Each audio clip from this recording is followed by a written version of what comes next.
The 2024 schedule is out, and I can honestly say I have the Cowboys going 11-6 with the possible of 12-5.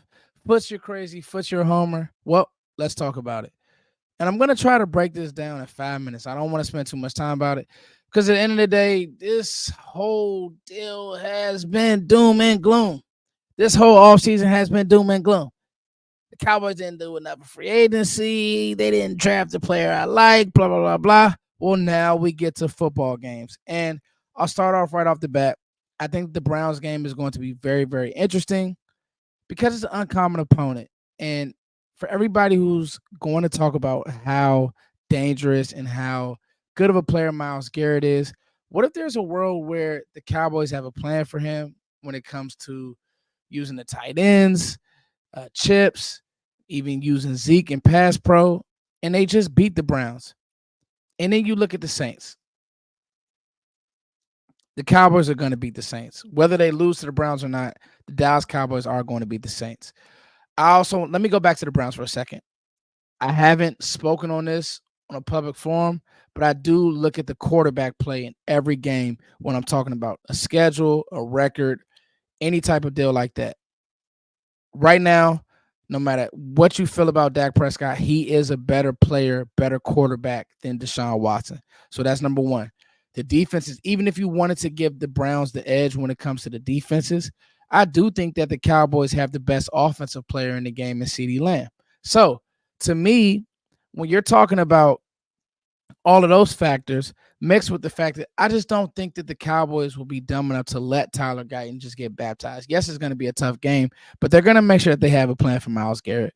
And I just think that, that honestly will be probably the toughest game of the season, because the first game, everybody's getting like to have a barn burner like that, or I wouldn't even call that a barn burner. I really just call it that Browns game is a dogfight. To have a dogfight game one is like that could either make or break you. I remember watching Detroit go to Kansas City and beat them, and I was like, oh, okay. And where did Detroit end up? In the NFC Championship game. So that's one of those games that can make or break you. Now, let's get through the rest of the schedule. I think the Saints game, to me, Dallas is going to win that game. Now, let's get to Baltimore. Baltimore is going to be very interesting. Obviously, Lamar Jackson is Lamar Jackson. Mark Andrews should be healthy. They have weapons. But if Dallas can somehow pull this off, and even if they lose, I'll say this is one of the games that they could lose. They could lose this Baltimore game. Now, I want them to win every game, but I think they could lose this Baltimore game. The NFC North is, I love us versus the NFC South. The NFC North, they just play a different brand of football. They're going to run the ball, and the deal is their defense is also really, really good. Giants, that's a win.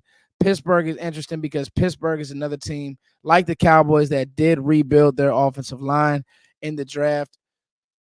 But I just don't know quarterback play wise if they'll be able to hang with the Cowboys. Love Justin Fields. Don't love Russell Wilson, like the old Russell Wilson, but I think Russell Wilson, it's probably best for him to just sail off into the sunset. Now, I could be completely wrong. He goes to Pittsburgh, better run game, or more of a run game. They kind of just dirty things up, and he plays good football. But I don't know I think that Russell Wilson's time in the NFL is coming to a close. So I think the Cowboys can win that game. Now, out of this stretch before the bye, the two games that I'm really circling are Baltimore and the Lions. I think the Cowboys beat the Browns. I said that, and I mean that part of it. Baltimore and the Lions, because the Lions are a gritty, bite your kneecap type of team. And the difference is a lot of teams say they want to be physical, they want to play a certain way. They really believe that. And they play football that way. And I think that it wouldn't surprise me if Dan Campbell already has that game circled. He's saying they stole one from us. And I just think that is a game to watch. Now, coming off the bye, this is the game that will let me know who the Cowboys are and if they will have any shot in the postseason of kind of riding the ship when it comes to them being physical, being gritty. And that is those doggone San Francisco 49ers. Cowboys fans, we are due for a win in San Francisco. They've been kicking our tail. I would love for this team to do nothing more but to go up there and do what Baltimore did to them when everybody thought that San Francisco was the hottest team in the NFL, and Baltimore really went to San Fran and punched them in the mouth. And I think the way you drafted, you're gonna have a team to at least punch back. Now I don't know if you'll punch them in the mouth, but you'll have a team to punch back. And we don't know what's gonna happen with Brandon Ayuk. We don't know what's gonna happen with Debo Samuels. We don't know if Brock Purdy will take a step back. Like everybody likes Brock Purdy. I'm one of those people who thinks that Brock Purdy has kind of hit his ceiling. He kind of is who he is. We'll see. But you win that game, now you're on everybody's radar. I think the Cowboys will beat the Falcons. The Falcons didn't address their defense. I think the Cowboys will beat the Eagles. I'm actually one of these people who think that the Eagles are going to take a step back with Kellen Moore. Yes, they got Saquon Barkley. It just feels like, all the free agency talk, blah, blah, blah. I just don't see it and gelling. And we got to remember, this will be Jalen Hurts' first year in that offense with Kellen Moore. To think that it's just going to be flowers is nonsense. It's madness. It's not going to be flowers. It's not going to be, we remember some of the growing pains that we had in Mike McCarthy's office year one with him taking over. Year two, it's to me, it's a benefit of the Cowboys having Mike McCarthy, keeping Mike McCarthy here in this offense. Dak knowing it.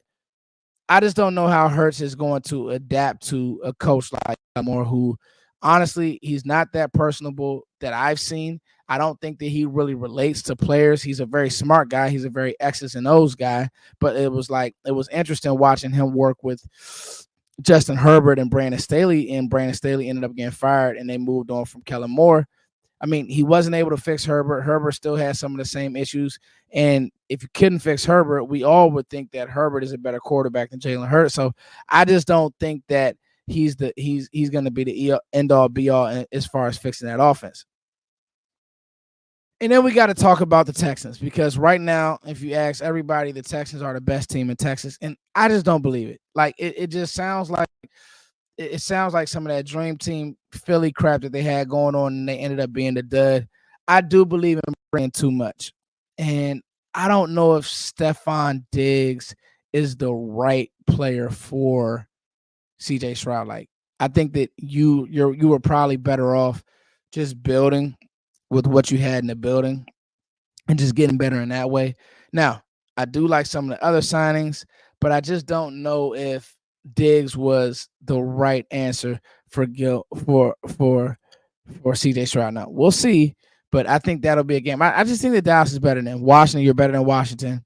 New York, you're better than New York. And Washington didn't do much to solidify their O line. First year quarterback, another offensive coordinator who I just do not like, in Cliff Kingsbury. I liked him in college, but I just don't like him in the NFL. Some of that air raid stuff. I mean, that's kiddie offense, and it just is what it is. The Bengals game. This is where we start talking about quarterback play. If Joe Burrow is healthy, this is going to be a very tough game. This will be one of the games that you circle and say the Cowboys could probably slip up. Carolina, I think that you're better than Carolina, but the Bucks, Philly down the stretch, and Washington, whenever the NFL gives us those NFC East games down the stretch, it's because they think that we won't be good. I think the Cowboys will be good personally. And so the Bucks game out of that stretch is really the only game that I say will give us issues. So let's talk about a few. Let's talk about a few, like, kind of just things to think outside of the box. I think the toughest stretch of this whole schedule will be from week 5 through week 11. If you can get through week 5 through week 11, and you can come out plus on that stretch of games, I think that you'll be in good shape. Who's the best offense that you'll play? And obviously, I'm over 5 minutes. So I'll try to cap this at 10 minutes. Who's the best offense that you'll play? The best offense and OC that you'll play will probably be the Niners, followed by what Ben Johnson is. Not Ben Johnson. Who's the coordinator down in Houston? But I like what Houston does design-wise. So that'll probably be the best offense that you play. The Niners in Houston. It'll be interesting to kind of see what the Falcons look like. Bijan Robinson is a really player. Drake London, they're posting highlights, so I could, their Twitter game is crazy right now. London, Kirk Cousins, he trying to get every cameo he can. to keep that city behind them because trust me, Michael Penix is coming. So that'll probably be the best offense. The best defense, I would probably say Baltimore. We got to remember Washington, extremely bad defense last year. Philly, very bad secondary and bad defense last year. I like the Bengals scheme. I like some of what they do. Good linebacker play over there in Cincy. But I would probably have to say Baltimore and the Browns. Baltimore and the Browns are probably the best two defenses that will play. So you guys drop a comment. Let me know what you think of the schedule. Barring injury, I think that the Cowboys are going to be fine. Like, we have a lot to think about, but these teams have a lot to think about too. They got to think about year 2 of CeeDee Lamb in his offense. They got to think about our O-line being rebuilt. We don't have a baby at center anymore. And yes, Tyler Biotis was good, but you know, Cooper Beebe is ready to go right now. They got to think about Mike Zimmer having two studs at corner. He's never had two studs at corner. Yes, he had Xavier Rhodes, and yes, he had Harrison Smith, but he never had Diggs and Bland at corner, barring health. You give him two lockdown corners, it might get scary for teams. And teams have to worry about our defense. And you have to worry about Micah Parsons. You have to worry about our improved linebacker core. So I just feel good about this season. I feel good about the schedule. The early bye was kind of goofy. But, you know, we'll see. You guys let me know what you think. Content coming. I'm not going to stop. I told you guys this. All of these upgrades are for you guys. So make sure you guys follow, like, subscribe. Hit me on Twitter. Me and Zach are doing work. Me and Vosh are doing work. Me and everybody in the community are doing work. Sky, you guys, make sure you guys show him love on his morning. So everybody. Okay. Love you guys. Peace.